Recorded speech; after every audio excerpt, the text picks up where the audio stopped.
que são escolas da administração. Nós dissemos que a administração é uma ciência, né? Portanto, ela tem escolas de pensamento, maneiras de pensar a administração. Ela é também uma tecnologia, quer dizer, uma aplicação prática da ciência, e aí essas maneiras de pensar refletem ali, e ela é, por fim, uma arte, né? Uma coisa que envolve sabedoria, julgamento, etc., sensatez, estética até, por que não? E também decorre das formas das pessoas pensarem a gestão. O que é o principal na gestão?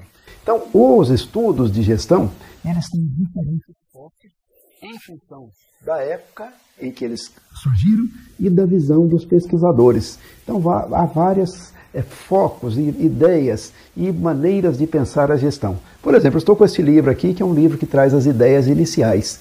Dentro das ideias iniciais, tem aqui o Robert Owen. Robert Owen, ele dizia o seguinte: nós temos que trabalhar bem as living machines, as máquinas vivas, que são seres humanos dentro da organização.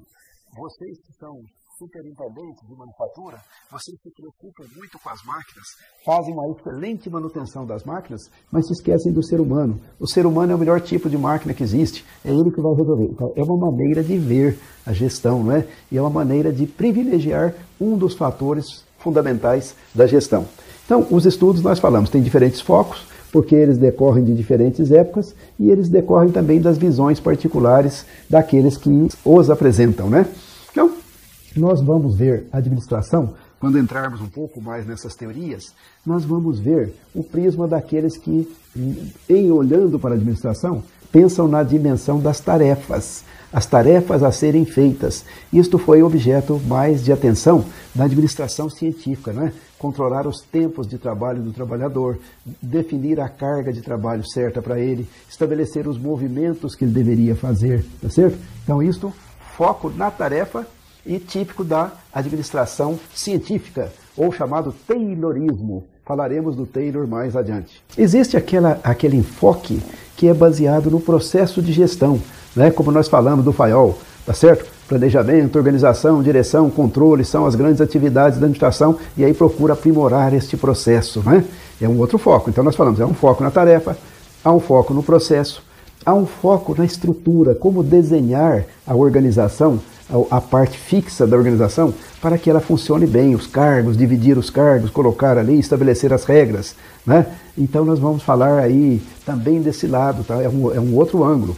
E há o ângulo das pessoas, que nós falamos do Owen aqui, né, do Robert Owen, o ângulo das pessoas, como fazer as pessoas se tornarem mais produtivas, mais felizes no trabalho, enfim, como ajudar as pessoas para que elas resolvam os problemas das suas funções e tenham um desempenho satisfatório, levando a empresa para frente.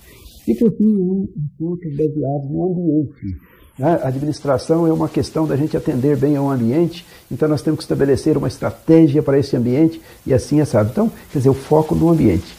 Até uma certa altura do desenvolvimento das ideias de administração, foi muito fácil classificar, né? Porque você fala, bom, os pioneiros foram os clássicos, né?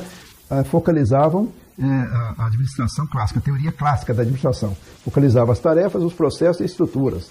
E depois veio a escola comportamental ou humana, que focaliza as relações humanas, motivação, etc. Então, até um certo ponto, foi fácil classificar. A partir de um certo ponto, fica muito difícil e muito confuso as classificações das escolas, né? Ou das abordagens, ou das teorias de administração. Você vai encontrar no livro a palavra teorias, vai encontrar a palavra abordagens e vai encontrar a palavra escolas. Isso aí é meio confuso. Não se preocupe com isso, simplesmente vai procurando ver aqui as ideias dos pensadores fundamentais de cada uma dos tempos, das épocas e das orientações, e não se preocupe muito com classificação de escola, porque, na verdade, os teóricos também não se entendem sobre isso, há diferentes meios deles tentarem classificar, mas é complexo, é uma situação complexa, particularmente depois que nós chegamos na administração moderna, onde as coisas se tornaram muito mais complexas e há um universo gigante de ideias sobre gestão. Então não se preocupe muito com isso, simplesmente siga em frente e vai vendo as contribuições daqueles que foram importantes nos tempos passados, tá certo? Para você ir tirando ideias para os tempos de hoje. Nós falaremos nesse assunto, nós vamos voltar às teorias de administração, vamos mostrar aquilo que é tradicionalmente chamado de escola clássica, ou abordagem clássica, ou, digamos, teorias clássicas, que são aquelas voltadas para a tarefa, para o processo, e para a estruturação, falaremos sobre isso. Depois falaremos sobre as escolas comportamentais, aquelas que focalizam o ser humano, e por fim falaremos da visão moderna da coisa, onde a complexidade é grande e muitas ideias competem para dizer o que é relevante na gestão, o que é relevante na administração. Mas não se preocupe muito com isso, como nós já dissemos, porque isso aí você vai assimilando com o passar do tempo. Vamos em frente então.